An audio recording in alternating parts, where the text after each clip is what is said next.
Shalom Bapak Ibu Saudara yang terkasih di dalam nama Tuhan Yesus. Kembali kita bertemu kembali di ibadah jawaban doa. Kita bersyukur atas setiap kebaikan Tuhan di dalam kehidupan kita. Tuhan sudah ada, Tuhan yang tetap setia menyertai kehidupan kita. Terima kasih Tuhan. Kita siapkan hidup kita untuk mau beribadah di dalam Tuhan. Kami berdoa Tuhan di dalam Engkau Tuhan Yesus pada malam hari ini. Memberkati kami Tuhan Yesus dimanapun kami berada saat ini Bapa. Biarlah kiranya Tuhan kami boleh mempersiapkan hati kami Tuhan untuk mau memuji dan menyembah-Mu. Memberikan diri kami Tuhan Yesus yang terbaik hanya bagi Tuhan. Memberkati Tuhan Yesus, memberkati setiap pujian ini Tuhan supaya pujian ini boleh menyenangkan hati-Mu. Kami bawa hidup kami Tuhan Yesus, kami bermazmur bagi-Mu Tuhan. Hanya di dalam nama Tuhan Yesus, haleluya. Mari Bapak Ibu Saudara yang terkasih, kita mau luangkan waktu kita sejenak untuk menyembah dalam Tuhan. Kita menaikkan rasa syukur kita kepada Tuhan. Begitu baiknya Tuhan di dalam kehidupan kita. Betapa luar biasanya penyertaan Tuhan. Betapa agung dan mulia karyanya dalam kehidupan kita. Haleluya Yesus. Haleluya Tuhan. Oh haleluya Yesus.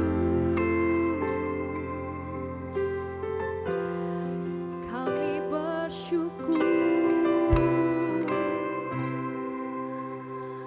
buat kasih setiamu dalam kami Tuhan.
di dalam Engkau Yesus Tuhan, hanya bersamamu.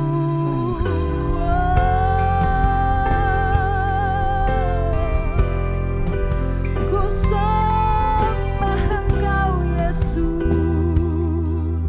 ku sembah namamu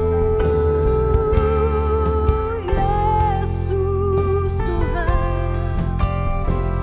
Kau tunjukkan kasih-Mu yang begitu besar bagi kami.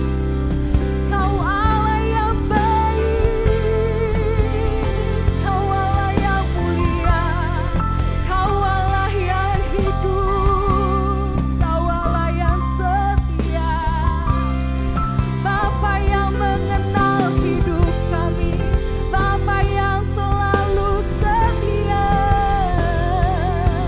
Patut kami bersyukur di hadapan-Mu Tuhan, sebab Engkaulah segalanya, sebab Engkaulah segalanya bagi kami Tuhan. Hanya Yesus pribadi yang mempesona kehidupan kami. Hanya Yesus luar biasa, kasih-Mu begitu besar, kasih-Mu begitu agung Tuhan Yesus. Kami rindu di dalam hadirat-Mu Tuhan. Kami bersyukur menyembah nama-Mu. Hanya Yesus, hanya Yesus, hanya Yesus, Kaulah luar biasa. Hanya di dalam Engkau Tuhan, sempurnalah janji-Mu bagi kami Yesus. Haleluya.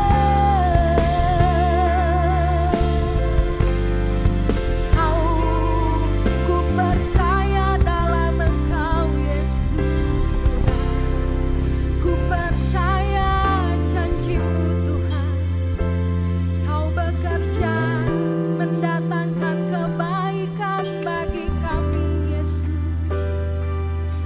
Tak pernah kami ragu akan setiap karya-Mu di dalam hidup kami. Haleluya Yesus.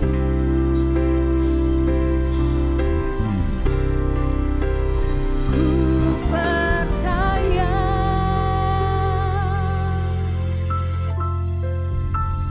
Kau bekerja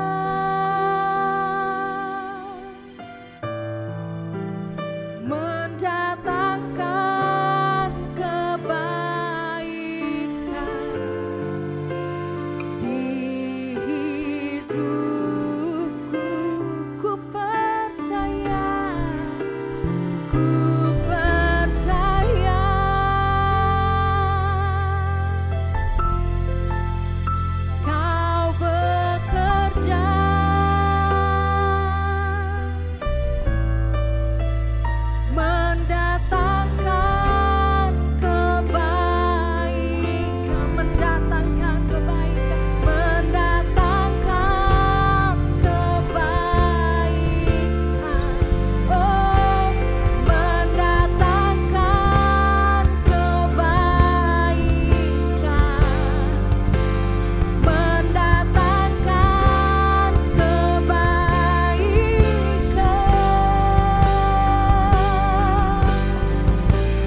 satu-satunya jawaban doa.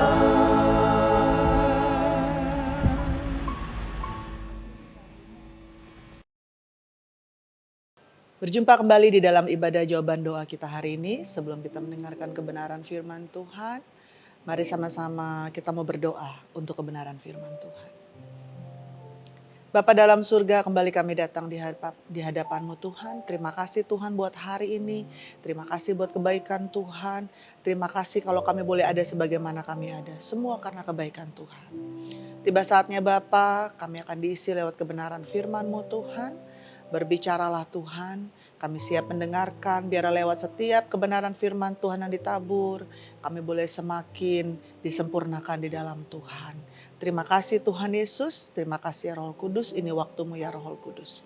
Di dalam berkat nama Tuhan kami Yesus Kristus, kami alaskan doa sembahyang kami. Haleluya, amin. Puji Tuhan, jemaat Tuhan yang dikasihi Tuhan. Langsung saja kita masuk di dalam kebenaran firman Tuhan. Mari sama-sama kita buka di dalam Matius 5 ayat yang ke-16. Firman Tuhan katakan di dalam Matius 5 ayat 16. Demikianlah hendaknya terangmu bercahaya di depan orang, supaya mereka melihat perbuatanmu yang baik dan memuliakan Bapamu yang di surga. Jemaat Tuhan yang dikasihi Tuhan, di dalam kitab Matius dikatakan ini adalah salah satu kalimat perintah. Bagaimana kewajiban kita sebagai umat Tuhan, sebagai anak-anak Tuhan di dalam pengiringan kita. Firman Tuhan katakan supaya terang kita bercahaya di depan semua orang. Ayat 14 katakan bahwa kita adalah terang dunia. Saudara dan saya, kita adalah terang dunia. Saudara pernah lihat lampu? Dia bercahaya, mengeluarkan cahaya, tapi gak terang saudara. Cahayanya redup. Tapi apa yang dimaksudkan di dalam Matius 5 ayat 16 ini adalah terang yang memancarkan terang yang luar biasa. Cahaya yang luar biasa saudara. Bukan cahaya yang sudah mau mati. Cahaya yang redup, enggak. Tapi cahaya yang bisa menerangi sekelilingnya. Firman Tuhan katakan saudara dan saya kita adalah terang dunia. Dan Tuhan mau supaya terang kita bercahaya di depan orang. Orang bisa melihat terang kita. Bagaimana kita memancarkan terang Kristus dalam kehidupan kita. Karena firman Tuhan katakan, Yohanes 8 ayat 12 katakan, akulah terang dunia, Yesuslah terang dunia. Barang siapa mengikut aku, ia tidak akan berjalan dalam kegelapan. Melainkan ia akan mempunyai terang yang hidup.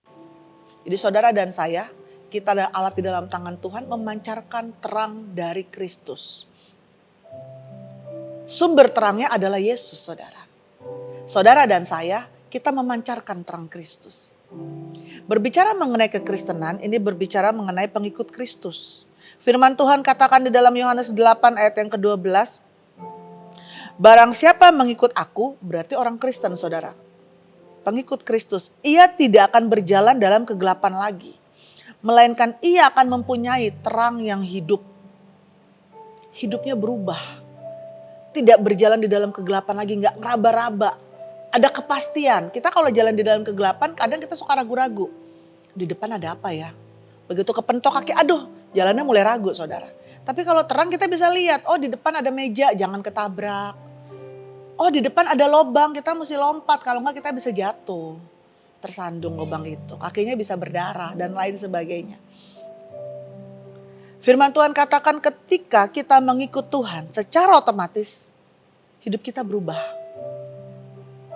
Kita akan meninggalkan kegelapan.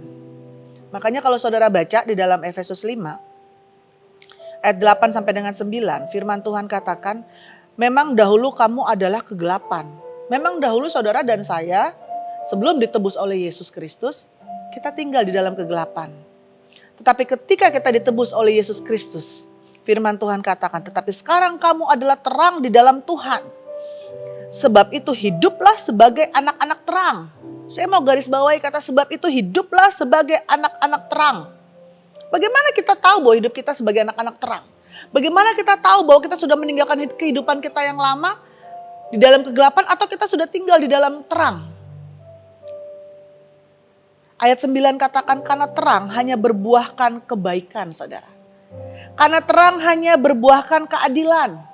Karena terang hanya berbuahkan kebenaran. Nah saudara dikasih Tuhan, pertanyaannya hari ini. Apa itu kebaikan? Apa itu keadilan? Dan apa itu kebenaran? Seringkali dunia mengiring anak-anak Tuhan. Kebaikan itu berdasarkan apa yang mereka lihat. Apa yang mereka dengar. Apa yang mereka rasakan dengan panca indera jasmani mereka. Seringkali dunia mengiring keadilan itu harus rata. Itu baru adil. Kalau saya dapat 2, kamu juga harus 2. Kalau saya dapat 5, kamu juga harus 5. Supaya apa? Supaya adil. Kalau saya disakiti, kamu juga harus disakiti. Supaya apa? Supaya adil. Dunia selalu menggiring seperti itu. Tapi bagaimana dengan firman Tuhan? Apakah keadilan seperti itu berdasarkan firman Allah? Apakah firman Allah mengajarkan keadilan seperti itu? Kalau kita lihat, kalau dibilang keadilan harus rata, saya dapat 2, kamu juga 2. Bukankah ada satu contoh di dalam kebenaran firman Tuhan? Saya teringat satu cerita mengenai anak yang hilang. Waktu anak itu pergi, dia sudah dikasih bagian warisannya. Tapi karena dia foya-foya, singkat cerita akhirnya dia jatuh miskin dan dia balik dalam keadaan compang-camping gak bisa makan. Waktu dia balik saudara. Cerita di dalam kebenaran firman Tuhan menceritakan. Ayahnya menyembelih, mengadakan pesta yang luar biasa. Yang terbaik dikasih di pesta itu buat anak itu. Saudaranya iri. Merasa diperlakukan gak adil. Dia bilang berpuluh-puluh tahun aku tolong Bapak. Gak pernah Bapak mengadakan pesta seperti ini. Dia yang sudah menerima haknya, berfoya-foya dia datang. Bapak kasih pesta. Tapi apa kata bapaknya? Bukan kamu ada bersama dengan aku? Apa yang aku punya itu kamu punya. Kalau lihat cerita ini sepertinya gak adil. Tapi keadilan apa yang dituliskan dalam kebenaran firman Tuhan gak sama seperti keadilan yang diajarkan oleh dunia saudara. Apa itu kebenaran? Saudara dikasih Tuhan. Kalau kita lihat pengadilan dunia itu selalu mengadili berdasarkan bukti-bukti nyata, bukti-bukti fisik, otentik ya saudara dikasih Tuhan. Padahal kita tahu kadangkala bukti-bukti itu masih bisa dimanipulasi. Tapi kalau kita lihat ada satu lagi cerita di dalam kebenaran firman Tuhan. Wanita kedapatan berbuat zina. Firman Tuhan katakan, buktinya sudah jelas.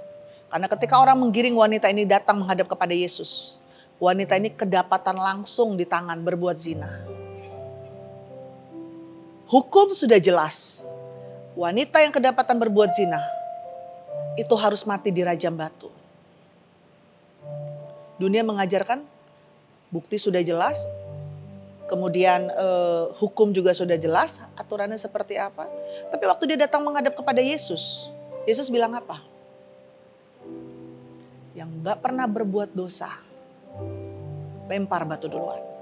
Yang gak pernah melakukan kesalahan, lempar batu duluan, rajam perempuan ini. Gak ada satupun yang mau lempar batu saudara. Kalau lihat keadilan dan kebenaran, gak sesuai saudara. Kalau kita belajar di dunia, apa yang dilakukan, apa yang dituliskan dalam kebenaran firman Tuhan gak sesuai. Tapi kalau kita belajar firman Tuhan, apa sih yang firman Tuhan ajarkan mengenai keadilan, kebenaran, kebaikan. Mengapa Yesus melakukan hal seperti itu? Karena kasih. Karena kasih saudara.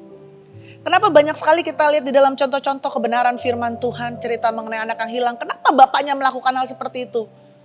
Sudah air susu dibalas air tuba oleh anaknya. Tapi dia tetap mengasihi anaknya. Karena kasih. Kenapa Yesus mau mati di atas kayu salib? Menebus saudara dan saya. Dan kalau kita lihat hidup kita sampai hari ini, seringkali kita tetap kadangkala suka tobat kumat. Waktu keadaan kita ditolong mungkin kita mau semangat ikut Tuhan. Tapi waktu keadaan mungkin tidak sesuai dengan harapan kita, kadangkala kita mulai jauh dari Tuhan. Tapi tetap Tuhan gak pernah undur dalam hidup saudara dan saya. Kenapa? Karena kasih saudara. Kadangkala dunia menggiring kebenaran itu sesuatu yang kita yakini karena dicampur oleh keinginan atau kebutuhan kita untuk tujuan tertentu. Tapi kalau kita belajar kebenaran firman Tuhan katakan tetap di dalam Efesus 5 ayat yang ke-10 dikatakan, dan ujilah apa yang berkenan kepada Tuhan. Apa yang berkenan kepada Tuhan? Apa yang dituliskan di dalam kebenaran firman Tuhan? Apa yang boleh, apa yang tidak boleh? Ayat 11 katakan, janganlah kita turut mengambil bagian dalam perbuatan-perbuatan kegelapan yang tidak berbuahkan apa-apa. Tetapi sebaliknya, telanjangilah perbuatan-perbuatan itu. Gak boleh mengambil bagian dalam perbuatan-perbuatan kegelapan. Kenapa? Tadi di ayat sebelumnya dikatakan, barang siapa sudah mengikut Yesus, mengikut Kristus, dia sudah tidak tinggal lagi di dalam kegelapan, tapi dia sudah tinggal di dalam terang. Karena Yesus adalah terang dunia. Yesus itulah sumber terang. Nah, saudara yang dikasihi Tuhan, apa itu kebaikan? Apa itu keadilan dan apa itu kebenaran yang diajarkan dalam kebenaran firman Tuhan? Saya pernah katakan kalau kita belajar di dunia, kita bisa salah, saudara. Ketika kita belajar dari dunia, kita akan pilih. Kalau orang itu banyak dukungan atau ikut arus, biasa dunia ngajarin, oh pokoknya yang banyak dukungan, berarti kita bisa ikut ke sana. Makanya firman Tuhan katakan jangan belajar dari dunia, tapi belajar dari firman Allah. Kalau kita belajar dari dunia, cerita mengenai wanita kedapatan berbuat zina, banyak orang berbondong-bondong. Kita bisa ikut-ikutan seperti orang berbondong-bondong itu, menghakimi wanita itu. Dan mulai bilang, Yesus dia mesti mati, dia mesti dirajam, dia kedapatan berbuat zina. Dia mesti dirajam sekarang. Tapi Yesus berdiri sendiri, saudara. Dia bilang, ya lakukan saja.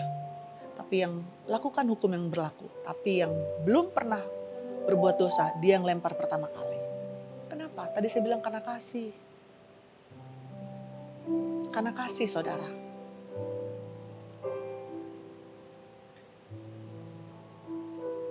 Jadi kalau kita belajar apa itu kebajikan, apa itu kebaikan, kebenaran dan keadilan, mari kita belajar dari firman Allah, saudara dikasih Tuhan. Salah satu kunci untuk kita bisa belajar dari firman Allah, kita perlu iman. Apa itu iman? Kita perlu percaya penuh apa yang dituliskan di dalam kebenaran firman Tuhan. Percaya penuh. Ketika firman Tuhan melarang, ada larangan, ada perintah, kewajiban, ya kita lakukan. Tanpa perlu tanya, tanpa perlu bilang, tanpa perlu melihat situasi kondisi yang kita alami. Kenapa? Karena iman, karena percaya. Apa itu iman? Apa itu percaya? Saudara, di dalam Ibrani 11 ayat pertama dan seterusnya, firman Tuhan katakan, iman adalah dasar dari segala sesuatu yang kita harapkan dan bukti dari segala sesuatu yang tidak kita lihat. Sebab oleh imanlah telah diberikan kesaksian kepada nenek moyang kita. Kalau saudara baca ayat-ayat selanjutnya dikatakan, ada begitu banyak contoh tokoh-tokoh Alkitab. Mereka melakukan satu tindakan yang di luar kebiasaan dunia, saudara. Tapi mereka melakukan karena apa? Karena iman. Nuh bangun batra Allah. Di dalam kitab Ibrani dikatakan apa? Ibrani 11. Diolok-olok. Keluarganya bilang dia gila. Tapi dia tetap, kenapa? Karena dia percaya dengan Tuhan. Iman. Dia tetap percaya Tuhan bilang mau turun air bah. Orang-orang sekelilingnya ngetawain. Bilang gak mungkin orang lagi keadaan musim panas begini. Gak pernah turun hujan. Tapi dia tetap lakukan bagiannya. Musa. Kenapa Musa meninggalkan kesenangan di istana Firaun? Kitab Ibrani 11 katakan apa? Karena iman. Dia meninggalkan kesenangan itu, memimpin bangsa Israel keluar lewat begitu banyak proses yang tidak mengenakan. Kalau kita lihat Musa gak bisa masuk tanah perjanjian. Di Gunung Nebo dia cuma bisa berdiri memandang tanah perjanjian. Tapi kenapa dia lakukan? Karena iman, saudara. Kenapa Abraham bisa pergi meninggalkan tempat zona nyamannya? Keluar dari Ur Kasdim. Firman Tuhan mengatakan karena iman, percaya. Waktu ada perintah dari Tuhan, dia lakukan. Walaupun secara logika, secara ukuran dunia, ini satu kebodohan. Makanya saya pernah katakan bagi dunia, firman Allah itu adalah kebodohan. Salib itu adalah kebodohan. Tapi bagi orang percaya, firman Allah adalah jalan menuju kemenangan. Salib adalah kemenangan bagi kita. Dunia nggak ngerti saudara. Tapi saudara dan saya yang tinggal di dalam terang Kristus, kita pasti mengerti apa tujuan kita. Apa itu kebenaran, apa itu keadilan, apa itu kebaikan. Saudara yang dikasihi Tuhan, kalau saudara baca di dalam kitab Zakaria 3, firman Tuhan katakan untuk kita tetap tinggal di dalam kebenaran, keadilan. Apa yang harus kita lakukan? Di dalam Zakaria 3, Nabi Zakaria mendapatkan satu penglihatan. Bagaimana dia melihat Yosua berjumpa dengan malaikat utusan Tuhan. Kemudian malaikat itu mengatakan kepada Yosua untuk menanggalkan pakaiannya yang kotor dan digantikan pakaian yang baru. Pakaian pesta saudara. Untuk apa? Kenapa dia mesti ganti pakaian? Untuk bisa menerima janji Tuhan. Makanya ayat yang ke-7 dikatakan waktu dia sudah berganti pakaian, dia menanggalkan pakaian kotor. Kemudian dia pakai pakaian yang baru, pakaian pesta. Kemudian turunlah perintah Tuhan di ayat yang ke-7. Dikatakan seperti ini. Beginilah firman Tuhan semesta alam. Apabila engkau hidup menurut jalan yang kutunjukkan dan melakukan tugas yang kuberikan kepadamu, maka engkau akan memerintah rumahku dan mengurus pelataranku, dan aku akan mengizinkan engkau masuk ke antara mereka yang berdiri melayani di sini. Saudara yang dikasihi Tuhan, ketika firman Tuhan datang dalam kehidupan Yosua memimpin bangsa Israel menggantikan Musa, dikatakan kalau engkau hidup menurut jalan yang kutunjukkan dan melakukan tugas yang kuberikan kepadamu. Ini berbicara mengenai apa? Iman saudara. Percaya penuh dengan apa perintah Tuhan, apa yang Tuhan katakan. Jadi kalau saya renungkan kebajikan, tadi dikatakan apa keadilan, kemudian kebenaran, saudara. Ini berbicara mengenai apa? Kebaikan. Ini berbicara mengenai iman, rasa percaya kita, bagaimana kita mempercayai Tuhan yang kita sembah. 100% di dalam pengiringan kita kepada Tuhan. Ketika firman Tuhan katakan kepada Yosua, tanggalkan dulu pakaianmu. Ya tanggalkan, Yosua tanggalkan pakaian kotor. Ini berbicara mengenai kehidupan yang lama. Ketika firman Tuhan katakan saudara dan saya kita adalah terang dunia. Firman Tuhan katakan kita nggak boleh tinggal di dalam kegelapan. Kita mesti tinggal di dalam terang. Dan kemudian kita mesti memancarkan terang itu pada waktu kita tinggal. Bagaimana cara supaya terang itu bercahaya dalam kehidupan kita? Semua kembali di dalam kebenaran firman Tuhan. Firman Tuhan katakan kita perlu iman penuh mempercayai kebenaran firman Tuhan. 2 Korintus 5 ayat yang keempat firman Tuhan katakan, sebab selama masih diam di dalam kemah ini, kita mengeluh oleh beratnya tekanan. Karena kita mau mengenakan pakaian yang baru itu tanpa menanggalkan yang lama. Supaya yang fana itu ditelan oleh hidup. Kadangkala kita bilang kita mau terang kita bercahaya. Kita bilang kita pengikut Kristus. Firman Tuhan katakan orang yang mengikut Kristus secara otomatis dia sudah meninggalkan kegelapan. Tinggal di dalam terang. Orang yang mengikut Kristus sama seperti Yosua ketika dia mau terima janji Allah. Dia mau terima penggenapan janji firman Tuhan apa yang dijanjikan, apa yang dijanjikan oleh Tuhan kepada Yosua. Firman Tuhan katakan kamu mesti tanggalkan dulu pakaian kotor. Ganti bajumu. Artinya apa? Kehidupan yang lama saudara yang dikasihi Tuhan. Tapi kadangkala suka susah. Kita bilang kita mau lihat mukjizat, kita mau lihat penggenapan janji firman Tuhan. Tapi kita gak pernah mau menanggalkan pakaian kita yang lama. Kita masih tinggal di dalam kegelapan, kita masih senang. Saudara dikasihi Tuhan. Dengan hal-hal yang mengenakan dengan kehidupan kita yang lama. Tapi firman Tuhan katakan, ternyata pada waktu kita tetap mengenakan pakaian yang baru. Tanpa menanggalkan pakaian yang lama. Kita akan tetap mengeluh. Artinya apa? Merasakan penderitaan. Susah. Padahal firman Tuhan udah kasih yang enak. Tanggalkan pakaian kita yang lama. Pakai pakaian yang baru seperti Yosua. Kemudian dikatakan di dalam ayat yang ke-7 di Zakaria 3 dikatakan apa? Hidup menurut jalan yang ditunjukkan oleh Tuhan. Ini berbicara mengenai iman. Percaya aja saudara. Saya ingat ketika Yosua disuruh menyeberangi sungai Yordan. Yang firman Tuhan katakan arusnya deras, lebar, gak ada jembatan, gak ada tali. Tapi Yosua gak bersungut-sungut. Kenapa? Karena beriman. Yosua cuma bilang ya sudah istirahat, besok kita akan menyeberangi. Tapi dia gak tanya sama Tuhan, Tuhan dengan apa? Karena dia melihat bagaimana perjalanan hidup bangsa Israel ini. ketika meninggalkan tanah Mesir, ketika dikejar-kejar. Laut saja bisa dibelah, apalagi cuma sungai. Kadangkala di dalam panggilan kita kepada Tuhan, kita bilang, kita adalah pengikut Kristus. Firman Tuhan katakan kalau kita pengikut Kristus, berarti hidup kita harus memancarkan terang Kristus, karena kita sudah tinggal di dalam terang itu.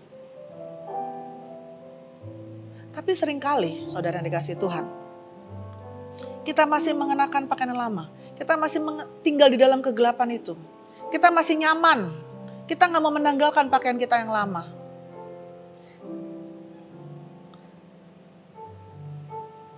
Tahu dari mana saudara? Coba kita buka di dalam Kolose 3 ayat yang ke-8 sampai dengan yang ke-10. Ketika firman Tuhan katakan waktu kita masih mengenakan pakaian yang lama, kemudian kita memakai pakaian yang baru, maka kita akan tetap merasakan beratnya tekanan ini, saudara yang dikasihi Tuhan. Makanya ayat yang ke-7 dikatakan tetap di 2 Korintus 5, sebab hidup kami ini adalah hidup karena percaya, bukan karena melihat. Kalau kita melihat, kita bisa lemah, saudara. Tapi kalau kita percaya apa yang dituliskan dalam kebenaran firman Tuhan, sekalipun ada begitu banyak tantangan di depan, firman Tuhan katakan Tuhan yang mengerjakan segala sesuatunya. Dan bagaimana kita tahu bahwa kita itu sudah mengenakan pakaian yang baru, kita sudah tinggal di dalam Tuhan. Kolose 3 ayat 8 sampai dengan 10 firman Tuhan katakan, tetapi sekarang buanglah semuanya ini, yaitu marah, geram, kejahatan, fitnah, dan kata-kata kotor yang keluar dari mulutmu.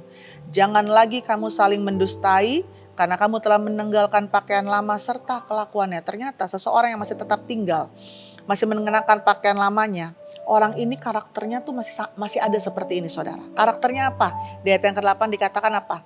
Marah. Suka marah. Firman Tuhan katakan kalau marah boleh, tapi jangan sampai matahari terbenam, saudara. Tapi kalau engkau marah sampai matahari terbenam dan engkau simpan itu sampai akhirnya menjadi kepahitan, saudara. Akhirnya karena engkau kepahitan yang keluar itu adalah hal-hal yang gak baik, menyakiti kehidupan orang lain. Nah, ini berarti engkau masih tinggal di dalam kehidupan yang lama. Makanya yang keluar kata-kata yang gak memberkati. Ayat yang ke-9 dikatakan jangan lagi kamu saling mendustai. Karena kamu telah menanggalkan manusia lama serta kelakuannya. Dan telah mengenakan manusia baru yang terus menerus diperbaharui untuk memperoleh pengetahuan yang benar menurut gambar kaliknya. Saudara dikasih Tuhan, firman Tuhan katakan kalau masih ada marah, geram, kejahatan, fitnah, kata-kata kotor, ya, saling mendustai, mungkin kita masih tinggal di dalam kegelapan, saudara. Bagaimana kita bisa memancarkan terang Kristus? Firman Tuhan katakan jangan ada perkataan kotor. Efesus 4 pun menuliskan seperti itu. Kalau kita lihat di dalam Efesus 4 ayat 21, coba sama-sama kita buka, dikatakan karena kamu telah mendengar tentang Dia dan menerima pengajaran di dalam Dia menurut kebenaran yang nyata dalam Yesus. Yaitu bahwa kamu berhubung dengan kehidupan kamu yang dahulu harus menanggalkan manusia lama yang menemui kebinasaan oleh nafsunya yang menyesatkan. Supaya kamu dibaharui di dalam roh dan pikiranmu. Dan mengenakan manusia baru yang telah diciptakan menurut kehendak Allah. Di dalam kebenaran dan kekudusan yang sesungguhnya. Karena itu buanglah dusta. Berkatalah benar seorang kepada yang lain. Karena kita adalah sesama anggota. Dan apabila kamu menjadi marah, janganlah kamu berbuat dosa. Janganlah matahari terbenam sebelum padam amarahmu. Benar gak, saudara? Dan janganlah beri kesempatan kepada iblis. Kalau saudara maintain amarah saudara, saudara gak bisa cepat-cepat melepaskan pengampunan, saudara gak bereskan, saudara sedang beri kesempatan kepada iblis. Akhirnya apa? Yang keluar dari mulut ini, saudara, perkataan-perkataan yang tidak memberkati. Yang muncul di pikiran ini adalah pikiran-pikiran yang jahat. Makanya ayat 29 dikatakan janganlah ada perkataan kotor keluar dari mulutmu. Tapi pakailah perkataan yang baik untuk membangun di mana perlu supaya mereka yang mendengarnya beroleh kasih karunia. Dan janganlah kamu mendukakan Roh Kudus Allah yang telah memateraikan kamu menjelang hari penyelamatan. Segala kepahitan, segala kegeraman, kemarahan, pertikaian, dan fitnah hendaklah dibuang dari antara kamu. Demikian pula segala kejahatan. Tetapi hendaklah kamu ramah seorang terhadap yang lain, penuh kasih mesra dan saling mengampuni sebagaimana Allah di dalam Kristus telah mengampuni kamu. Saudara dikasih Tuhan, seringkali di dalam pengiringan kita kepada Tuhan, kita nggak bisa jadi terang dunia, kita nggak bisa memancarkan terang Kristus, hidup kita nggak bisa jadi berkat, kita nggak bisa lihat kuasa Allah bermanifestasi dalam kehidupan kita. Kita nggak bisa menjadi perabot Allah, menjadi alat di dalam tangan Tuhan, karena kita masih menanggalkan manusia lama kita. Kita masih mengenakan pakaian yang kotor. Atau mungkin pakaian kotor itu kita belum lepas, kita langsung pakai pakaian kita yang baru. Kalau kita lihat di dalam Markus 6 ayat yang ke-9, kenapa nggak ada mujizat di Nazaret? Firman Tuhan katakan di dalam Markus 6 ayat yang ke-9, boleh memakai alas kaki tetapi jangan memakai dua baju. Apa artinya saudara? Berbicara mengenai alas kaki atau berbicara mengenai kasut, ini berbicara juga mengenai bagaimana hidup kita harus jadi saksi, memancarkan terang Kristus. Tapi firman Tuhan katakan di dalam Markus 6, gak akan ada mukjizat kalau kita pakai alas kaki, tapi kita masih pakai dua baju, saudara. Mau jadi saksinya Tuhan, mau berusaha memancarkan terang Kristus, tapi kita masih pakai dua baju. Kehidupan lama, kehidupan baru kita gabung jadi satu. Firman Tuhan katakan gelap dan terang gak bisa bersatu, saudara dikasih Tuhan. Yakobus 3 ayat yang ke-10 firman Tuhan katakan. Ayat yang ke-11. Adakah sumber memancarkan air tawar dan air pahit dari mata air yang sama? Gak bisa saudara. Firman Allah menegaskan dengan jelas. Kita harus memilih. Kita gak bisa mengabdi pada dua Tuhan. Kita gak bisa tinggal dalam terang maupun dalam gelap. Kita gak bisa memancarkan terang Kristus yang maksimal. Kalau kita masih tetap tinggal di dalam kegelapan. Kita gak bisa mengabdi kepada dua Tuhan. Hari ini kalau kita mau lihat masalahmu, persoalanmu, bebanmu, kerinduanmu dijawab oleh Tuhan. Kau mau lihat kuasa Tuhan. Kau mau melihat bagaimana Tuhan bermanifestasi dalam hidupmu. Dia menjadi Allah El Shammah. Allah yang hadir dalam hidupmu dan ada kuasa Allah bisa kau kecap dalam kehidupanmu. Hari ini pastikan kau tanggalkan kehidupanmu yang lama. Pastikan kau tanggalkan pakaianmu yang kotor. Dan kau hanya mengenakan pakaian yang baru dari Tuhan. Pastikan kau sudah meninggalkan kegelapan kehidupan yang lama. Kemudian masuk di dalam kehidupan yang baru. Sehingga terangmu bercahaya dimanapun kau berada.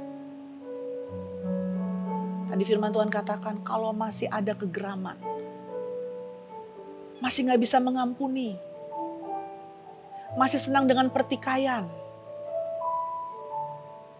Berarti engkau masih tinggal di dalam kegelapan. Boleh memakai alas kaki. Menyampaikan kabar baik. Kemudian jadi saksi. Tapi firman Tuhan katakan gak akan ada mukjizat. Kenapa? Karena kita masih pakai dua baju saudara. Kita harus tanggalkan baju yang lama. Baju yang kotor. Pakai baju yang baru. Supaya ada mukjizat. Supaya kita bisa melihat kuasa Tuhan bekerja dalam kehidupan kita. Di dalam ibadah jawaban ini mungkin hari ini kau ada yang berdoa sama Tuhan. Tapi doamu belum dijawab. Renungkan. Apakah saya masih memakai pakaian saya yang lama. Pakaian yang kotor. Apakah hidup saya mungkin tanpa saya sadari. Saya masih terikat dengan kegeraman. Gak bisa mengampuni. Fitnah, pertikaian paling seneng. Bertikai dengan orang lain. Padahal firman Tuhan katakan kita ini adalah pembawa damai. Masih suka mendiskreditkan kehidupan orang lain. Masih suka dengan hal-hal yang menghakimi orang lain. Kepo dengan kehidupan orang lain. Kita bawa kepentingan pribadi kita. Dan kita bungkus sedemikian supaya orang lain gak tahu. Dengan satu tujuan yang gak baik. Kenapa? Karena kita tahu, kita pikir orang lain gak tahu. Karena kita tinggal di dalam kegelapan. Karena kita sendiri aja gak bisa lihat. Tapi ingat, firman Tuhan katakan. Yesus itu adalah sumber terang. Dia adalah terang dunia. Dia bisa melihat apa yang kita lakukan. Hidup ini adalah pilihan saudara. Kalau saudara mau memilih untuk saudara terima berkat dari Tuhan. Kau memilih untuk supaya setiap pergumulanmu apa yang kau bawa di dalam hadirat Tuhan itu dijawab oleh Tuhan. Hari ini. Tanggalkan pakaianmu yang lama. Tanggalkan pakaian kotormu. Tanggalkan kehidupanmu yang lama. Berubah menjadi manusia yang baru. Tuhan Yesus memberkati kita semua. Mari sama-sama kita tundukkan kepala. Haleluya. Haleluya, haleluya, haleluya. Di akhir ibadah ini Tuhan, kembali kami datang di hadapan-Mu Tuhan. Tidak ada yang tersembunyi di hadapan-Mu Bapa. Semua terbuka di hadapan-Mu Tuhan. Engkau tahu apa yang kami lakukan Tuhan. Engkau tahu setiap pikiran dan hati kami Bapa. Dan kami percaya Tuhan, lewat kebenaran firman Tuhan yang ditabur, itu bisa menyucikan kehidupan kami. Menuntun kami, membawa kami menjadi pribadi yang semakin baik, manusia baru yang diteguhkan lewat kebenaran firman-Mu Tuhan. Berkati setiap kehidupan kami Bapa. Kami mau belajar menanggalkan setiap kehidupan kami yang lama Tuhan. Dan kami mau tetap tinggal dalam kehidupan kami yang baru Tuhan. Menjadi manusia baru di dalam Engkau Tuhan.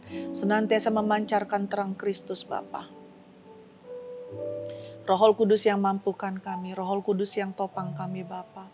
Roh Kudus yang menolong setiap kehidupan umat Tuhan di tengah-tengah dunia yang semakin hari Tuhan, semakin tidak menentu ini Bapa. Tapi Roh Kudus menopang mereka, memberikan pengilhaman Tuhan, membukakan pewahyuan Tuhan dalam setiap kehidupan mereka.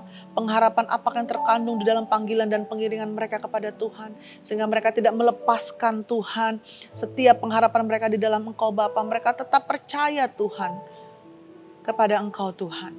Sehingga apapun setiap tingkah laku keputusan yang mereka ambil Bapa, mereka tetap Tuhan menjadi terang dunia Tuhan. Terima kasih Bapa, memberkati setiap umat Tuhan, dimanapun mereka berada, apapun keberadaan mereka.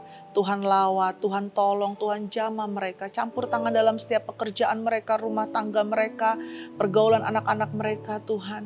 Tuhan campur tangan Bapa, baik masalah kesehatan mereka Tuhan, Tuhan campur tangan Bapa. Tuhan lawat kehidupan umat-Mu Bapa. Semakin hari Bapa, mereka boleh semakin Tuhan mengerti Tuhan. Mereka boleh semakin hidup melekat kepada Engkau Bapa. Dan biarlah Tuhan semakin hari Tuhan, kuasa-Mu semakin dinyatakan dalam kehidupan umat-Mu Bapa.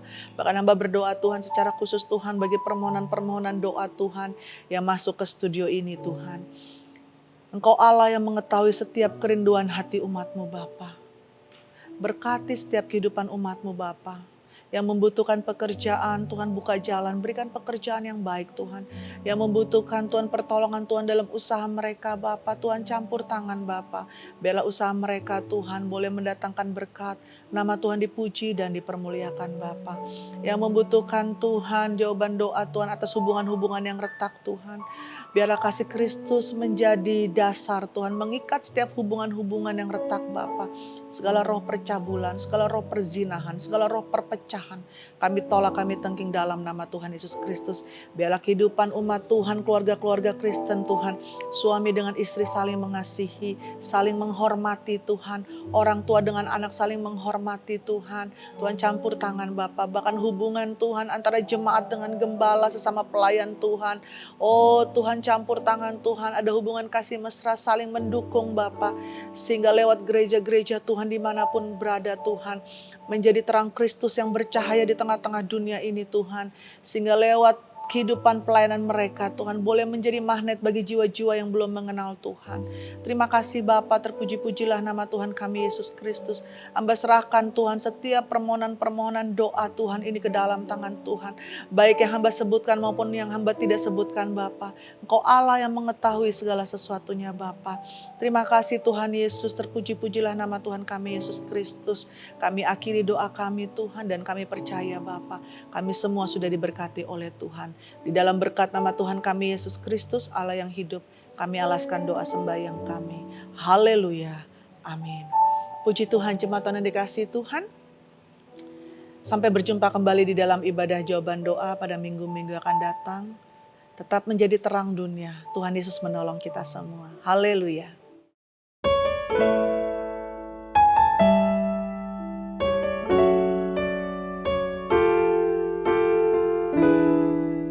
Ketika ku lemah dan tak berdaya, ketika tiada jalan terbuka, ku mau